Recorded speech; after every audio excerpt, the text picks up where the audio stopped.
หน้าที่ของเราที่จะต้องดูแลค่ะแต่ในช่วงนี้นะคะเราอยู่ในช่วงของการอุทิศบำเพ็ญบุญกุศลนะคะให้กับพ่อแม่ครูบาอาจารย์ท่านพระครูจริยสารธรรมนะคะที่มรณภาพไปในตั้งแต่วันที่18เมษายนนะคะก็ได้มีพิธีการบำเพ็ญกุศลนะคะที่วัดป่าจริยธรรม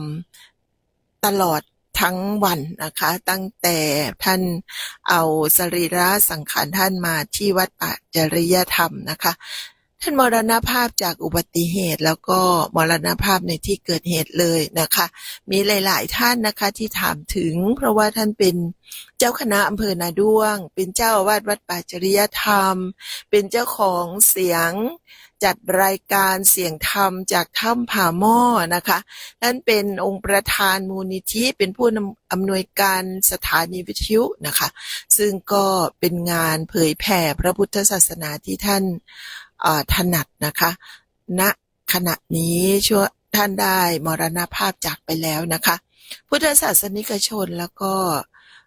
ลูกศิษย์ลูกหาจึงได้มาร่วมบุญนะคะ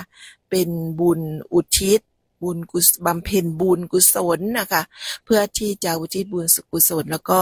น้อมนำบุญให้กับพ่อแม่ครูบาอาจารย์ของเราท่านพระครูจริยสารธรรม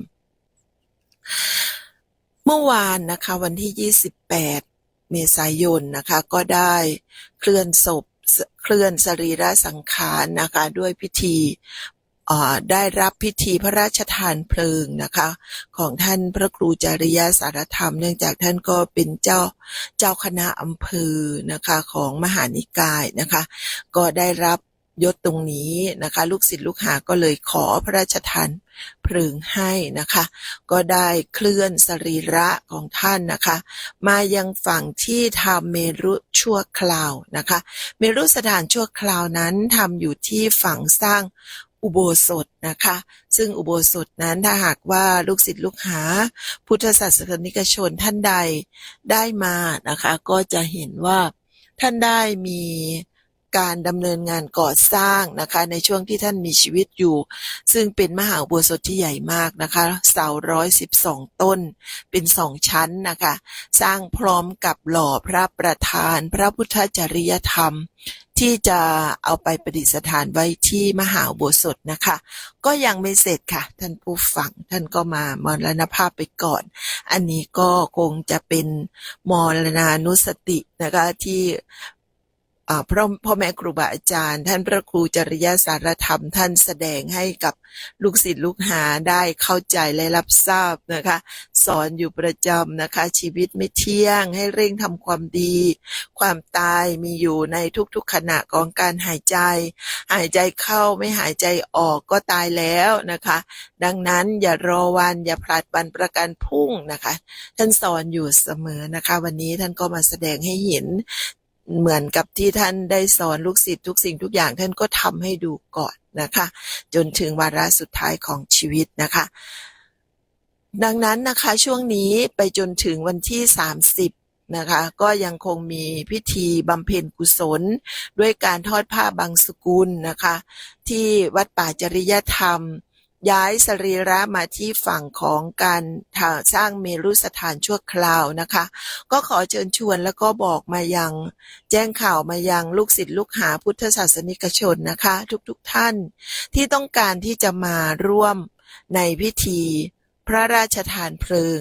พระครูจริยสารธรรมในวันที่30เมษายน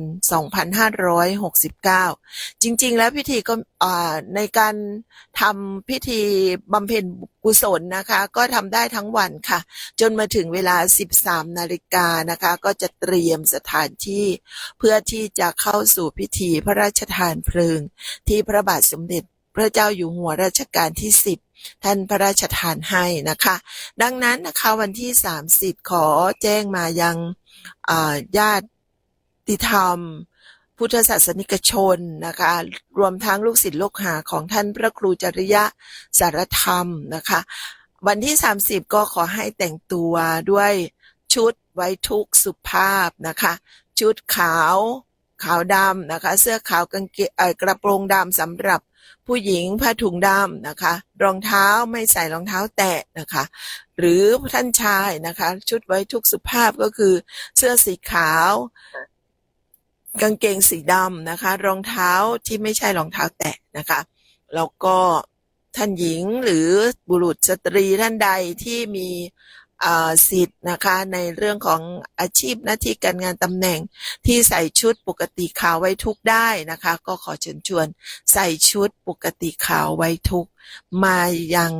งานนะคะในวันที่30เมษายนซึ่งจะเริ่มพิธีการต่างๆนะคะก็ตั้งแต่เวลา13 นาฬิกาเป็นต้นไปจนพิธีการพระราชทานเพลิงจริงๆก็15 นาฬิกานะคะก็ขอให้ท่านพุทธศาสนิกชนท่านศิษยานุศิษย์ที่เตรียมตัวจะมาในงานนะคะก็ขอให้เตรียมตัวให้พร้อมรับประทานอาหารมาหรือท่านใดนะคะที่ยังไม่ได้รับประทานอาหารมาอยู่ที่วัดนะคะอยู่ที่วัดป่าจริยธรรมในช่วงจัดงานบำเพ็ญกุศลให้กับพ่อแม่ครูบาอาจารย์ท่านพระครูจริยสารธรรมนะคะก็มีโรงทานมากมายเลยนะคะก็ขอเชิญชวนมาพิจารณานะคะดูแลตนนะคะที่โรงทานก็ได้นะคะมีโรงทานมากมายหลายที่นะคะซึ่งก็มาบอกชื่อก็ประชาสัมพันธ์อนุโมทนาบุญด้วยไม่หมดนะคะก็ต้องขออภัยนะคะแต่ทั้งนี้ทั้งนั้นนะคะเมื่อเราทำบุญเราตั้งใจมาดีแล้วสิ่งนั้นบุญก็เกิดแล้วนะคะก็ขออนุโมทนาบุญให้กับทุกๆโรงทานทุกๆความตั้งใจทุกๆศิษยานุศิษย์ที่มีความตั้งใจที่จะมาทำบุญอุทิศบำเพ็ญบุญให้กับพ่อแม่ครูบาอาจารย์ซึ่งนับว่าเป็นบุญครั้งสุดท้ายที่เราจะได้อุทิศแด่พ่อแม่ครูบาอาจารย์ที่ยังไม่ได้ทำพิธีประชุมเพลิงนะคะทั้งนี้ทั้งนั้นนะคะท่านผู้ฟังคะด้วยคุณูปการทั้งหลายที่ท่านพระครูจริยสารธรรมท่านได้กระทำไว้ในช่วงที่มีชีวิตอยู่ไม่ว่าจะเป็นการเผยแผ่หลักธรรมคำสั่งสอนขององค์พระสัมมาสัมพุทธเจ้าที่อยากจะให้ถึงจิตถึงใจกับทุกคนที่อยู่ใกล้และไกลนะคะด้วยการมีปฏิปทานบำเพ็ญมุ่งมั่นนะคะให้เตรียมตนพัฒนาตนจนมีความรู้ความเข้าใจแล้วก็มาสร้างสถานีวิทยุนะคะทำสถานีวิทยุขึ้นเพื่อที่จะให้เสียงธรรมขององค์พระสัมมาสัมพุทธเจ้านั้นเข้าไปถึงจิตถึงใจของลูกศิษย์ลูกหาของพุทธศาสนิกชนไม่ว่าใกล้หรือไกลนะคะท่านมีความรู้ความสามารถทางเทคโนโลยีค่ะท่านก็ทำในเรื่องของ YouTube Live นะคะFacebook Live นะคะแล้วก็ TikTok ด้วยนะคะท่านก็ได้ทำในเรื่องของการเผยแผ่หลักธรรมคำสั่งสอนขององค์พระสัมมาสัมพุทธเจ้าจนได้รับรางวัลพระราชทานจากสมเด็จพระเทพพระรัตนราชสุดาสยามบรมราชกุมารีนะคะคือรางวัลเสาเสมาธรรมจักรค่ะอันนี้ก็เป็นรางวัลที่แสดงให้เห็นถึงว่าพ่อแม่ครูบาอาจารย์นั้นได้มีความมุ่งมั่นตั้งใจแล้วก็ทำได้จริงนะคะก็ขอเชิญชวนนะคะในช่วงนี้ตั้งแต่วันนี้วันที่29แล้วนะคะเหลือวันสุดท้ายแล้วนะคะสำหรับคนที่มาแล้วก็จะมาวางผ้าบังสกุลนะคะก็สามารถมาร่วมบุญนะคะเข้ามาในวัดในฝั่งมหาอุโบสถนะคะก็จะมีจราจรนะคะบอกเส้นทางนะคะว่าเข้าทางไหนออกทางไหน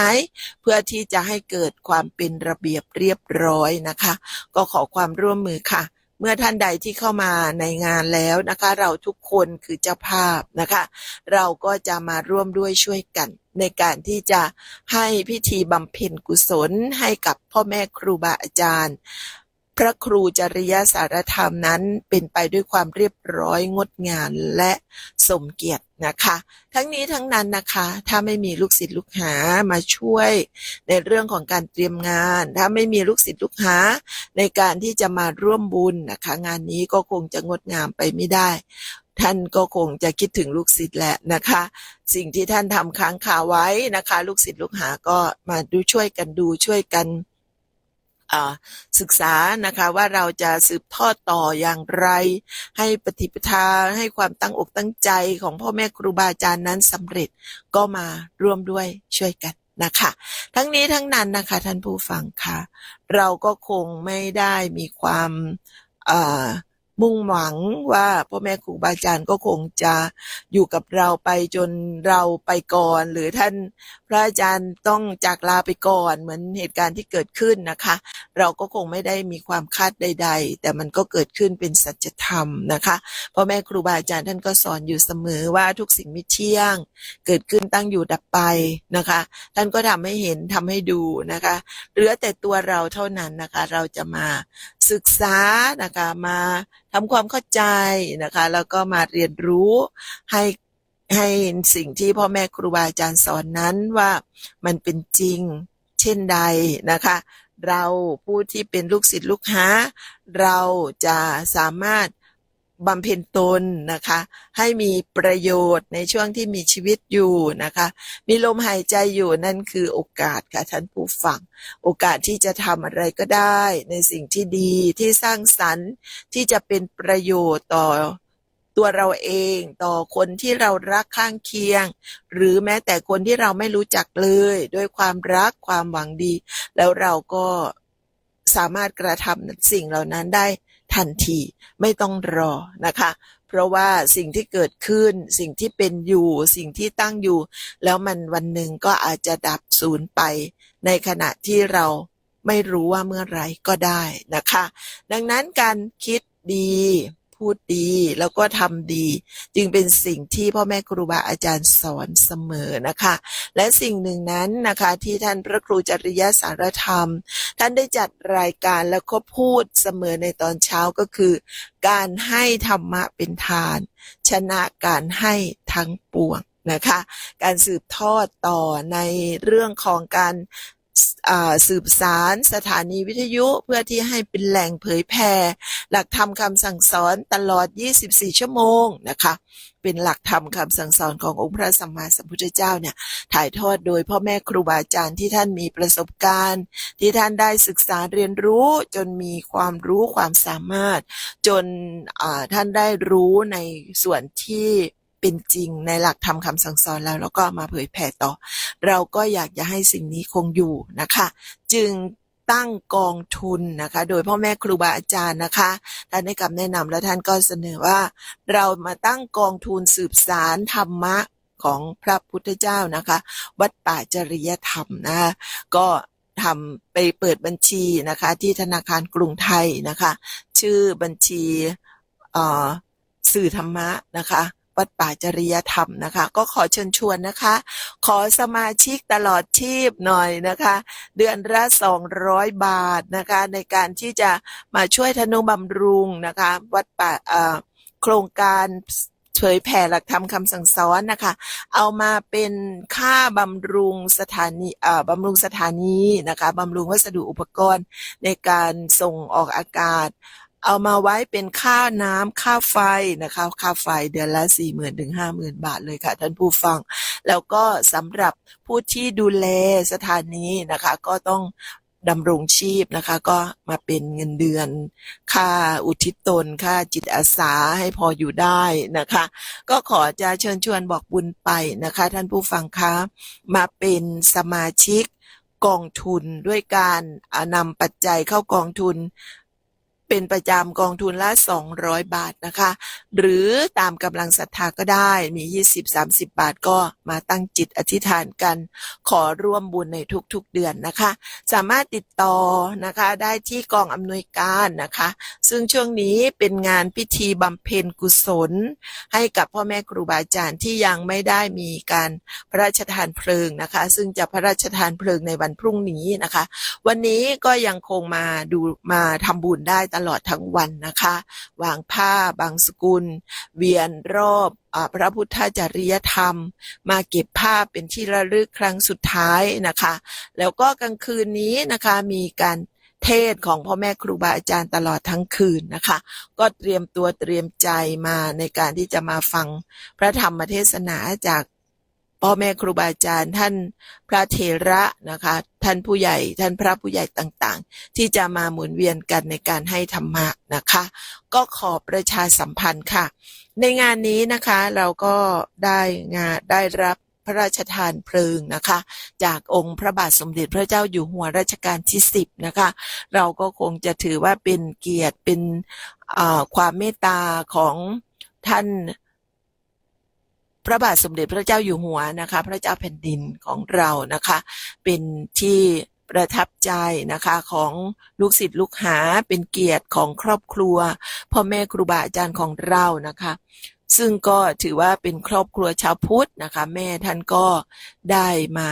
บวชเป็นชีนะคะพ่อนะคะคุณพ่ออำนาจนะคะก็บวชเป็นพระจนมรณภาพในผ้าเหลืองนะคะคุณแม่ก็ยังคงเป็นแม่ชีตลอดมานะคะดังนั้นนะคะทุกสิ่งทุกอย่างที่เกิดขึ้นนั้นได้กำหนดไปแล้วแหละนะคะในเมื่อเราต้องจากพ่อแม่ครูบาอาจารย์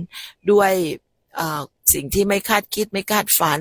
เราก็หวังว่าสิ่งที่เราทำสืบทอดต่อจะเป็นประโยชน์สืบไปนะคะวันนี้นะคะเป็นวันที่29เมษายน2569ค่ะเป็นวันที่จะมีพิธีบำเพ็ญกุศลในการที่จะอุทิศบุญกุศลให้กับร่วมกับพ่อแม่ครูบาอาจารย์ท่านพระครูจริยสารธรรมนะคะในขณะที่ยังมีสรีระสังขารอยู่นะคะพรุ่งนี้วันพระราชทานเพลิงประชุมเพลิงนะคะทุกอย่างก็จะเหลือแต่เท่าฐานนะคะอัฐิท่านนะคะก็จะถูกเก็บในวันที่1 พฤษภาคมก็ขอเชิญชวนมาร่วมบุญกันนะคะทั้งนี้ทั้งนั้นนะคะท่านผู้ฟังคะคนจำนวนมากจากที่ได้เห็นมาในช่วงตั้งแต่วันที่18เมษายนมาจนถึงวันนี้นะคะมีพุทธศาสนิกชนสาธุชนนะคะลูกศิษย์ลูกหาทั้งใกล้และไกลเลยนะคะมาร่วมบุญกันไม่ว่าจะมาทำโรงทานมาช่วยบุญในงานมาช่วยทำนู่นทำนี่ทั้งแม่ครัวทั้งเก็บขยะทั้งเตรียมสถานที่นะคะวีนะคะหน้าตาก็จะร่วงโรยเหมือนไม่ได้หลับได้นอนหลายๆคนนะคะที่มาร่วมงานกันนะที่โชคก็ถ่ายทอดอยู่ตลอดเวลาได้หลับได้นอนบ้างไม่ได้นอนบ้างนะคะทั้งนี้ทั้งนั้นนะคะทุกคนมาเสียสละด้วยจิตอาสาด้วยความเคารพและศรัทธาในสิ่งที่พ่อแม่ครูบาอาจารย์ท่านพระครูจริยสารธรรมท่านได้ทำเพื่อประโยชน์ของสาธารณะนะคะท่านได้อุทิศตนสิ่งที่ท่านทำท่านไม่ได้เอาไปด้วยท่านพูดอยู่เสมอและสิ่งนี้ท่านก็ทำให้เห็นได้ทิ้งไว้เป็นสมบัติของพระพุทธศาสนาสืบไปเหลือแต่เราผู้เป็นลูกศิษย์ลูกหานั้นจะมาทำคุณประโยชน์ให้ประโยชน์นี้สืบต่อไปได้อย่างไรก็มาร่วมด้วยช่วยกันคิดและทำนะคะท่านผู้ฟังคะมีหลายๆท่านนะคะมาถามกำหนดการนะคะจริงๆแล้วกำหนดการทุกวันเหมือนเดิมก็คือการที่เราทั้งวันนะคะตอนเช้ามาเราก็มาทำบุญตักบาตรสามเณรบิณฑบาตรอบวัดนะคะแล้วก็มีพิธีทอดผ้าบังสุกุลตลอดทั้งวันนะคะตอนเย็นนะคะ18 นาฬิกาก็มีพิธีสวดพระอภิธรรมท่านใดจะมาเป็นเจ้าภาพก็ได้นะคะสวดอภิธรรมนั้นเริ่มตอนเย็นเป็นเจ้าภาพร่วมกันหลายๆคนทุกวันก็ได้นะคะก็มีพ่อแม่ครูบาอาจารย์พระเถรานุเถระมาเป็นเจ้าภาพร่วมเยอะแยะมากมายนะคะเมื่อวานนี้นะคะสำนักปฏิบัติธรรมแก้วกู่เมืองเลยนะคะก็ได้มาร่วมเป็นเจ้าภาพร่วมนะคะแล้วก็วันที่30นะคะก็จะมาเป็นเจ้าภาพน้ำปนะสำหรับถวายแก่พระเถรานุเถระแล้วก็พระเนนพระภิกษุสามเณรที่มาร่วมงานทุกรูปทุกนามเลยนะคะก็เราประมาณการไว้ว่านะคะจากที่เห็นมาร่วมบุญในแต่ละวันนะคะก็ประมาณการไว้ว่าจะมีพระภิกษุสามเณรพระเถรานุเถระจำนวนมากคงไม่ต่ำกว่า300นะคะมาร่วมบุญสาธุชนนะคะพระพุทธศาสนิกชนนะคะก็คงจะประมาณ 5,000 เราคาดว่าอย่างนั้นนะคะก็ขอเชิญชวนนะคะเพราะว่าสถานที่เก้าอี้นะคะแล้วก็บริเวณที่จะทำพิธีพระราชทานเพลิงเราเตรียมไว้อย่างพร้อมเพรียงนะคะคิดว่าเพียงพอทั้ง บริเวณที่จอดรถนะคะแต่ก็ขอให้ฟังจราจรนะคะที่จัดรถให้เพื่อให้ความเป็นระเบียบเรียบร้อยแล้วก็ความสะดวกแก่ทุกคนที่มาร่วมงานนะคะก็ขอแจ้งข่าวแล้วก็ติดตามฟังข่าวสารนะคะทาง Facebook Live นะคะก็คือวัดป่าจริยธรรม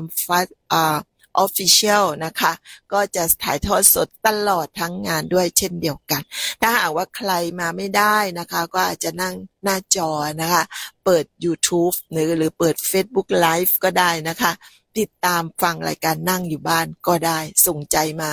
หรืออยากทำด้วยปัจจัยก็ฝากปัจจัยมาค่ะทุกสิ่งทุกอย่างก็จะดำเนินไปด้วยความเรียบร้อยนะคะขออนุโมทนาบุญกับทุกท่านทุกเรื่องราวทุกพิธีการทุกความตั้งใจนะคะทั้งโรงทานทั้งเจ้าภาพผ้าไตรเจ้าภาพปัจจัยต่างๆในโรงทานต่างๆหรือแม้แต่พุทธศาสนิกชนที่มาร่วมงานค่ะขออนุโมทนาบุญธงชาติและเพลงชาติไทยเป็นสัญลักษณ์ของความเป็นไทยเราจงร่วมใจยืนตรงเคารพธงชาติด้วยความภาคภูมิใจในเอกราชและความเสียสละของบรรพบุรุษไทย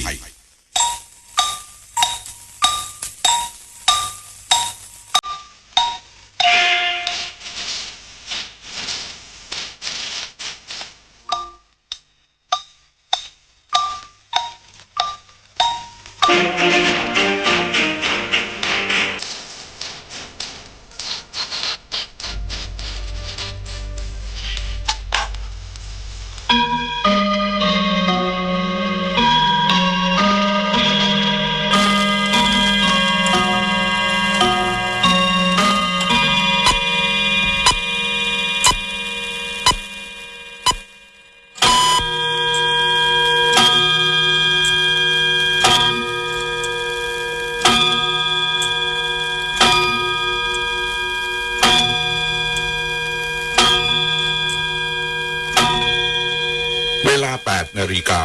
เป็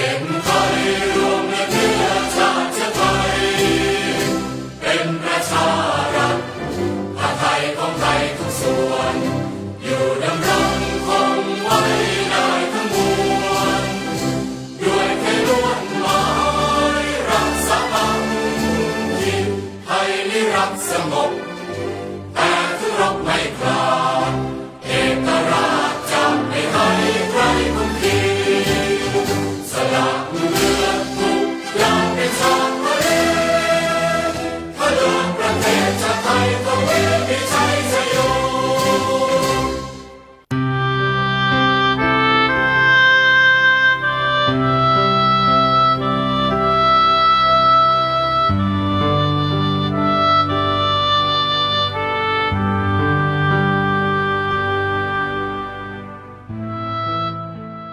แสงพระธรรมนำใจให้ไร้ทุกข์แสงพระธรรมนำสุขทุกสมัยแสงพระธรรม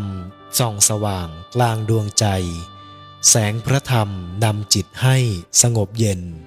ขณะนี้ท่านกำลังให้เกียรติติดตามรับฟังสถานีวิทยุพระพุทธศาสนาแห่งชาติจังหวัดเลยคลื่น FM 96.50 เมกะเฮิรตซ์ทำการทดลองออกอากาศจากมูลนิธิพุทธธรรมถ้ำผาหม้อวัดป่าจริยธรรมตำบลนาดอกคำอำเภอนาด้วงจังหวัดเลย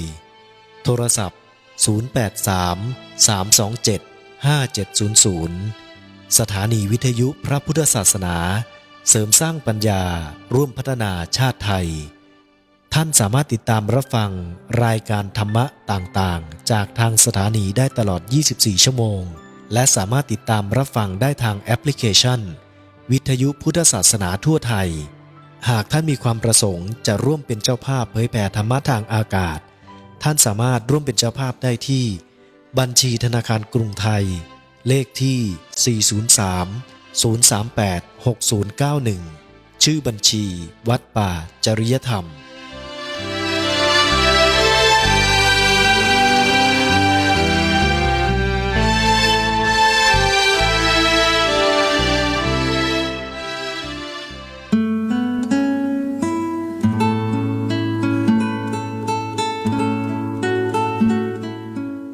ให้อภัยไร้หนี้กรรมอำมหิตชำระจิตบริสุทธิ์ ดุจผ้าขาว ยิ่งอาฆาตยิ่งขมขื่นบาปยืนยาว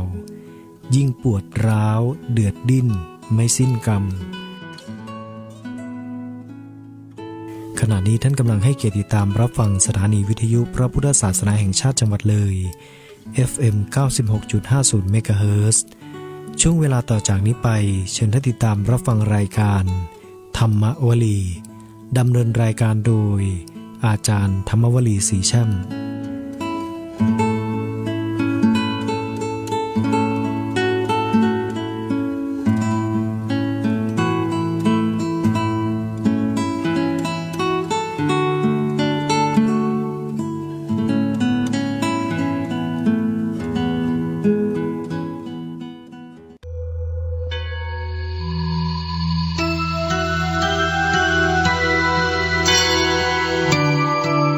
กัมมุนา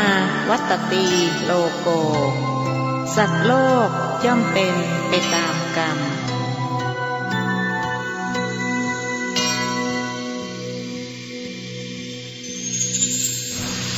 สัตว์โล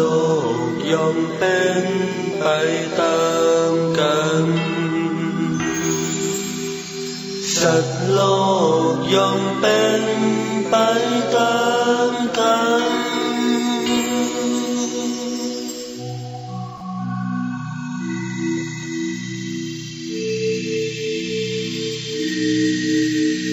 ทางเดินชี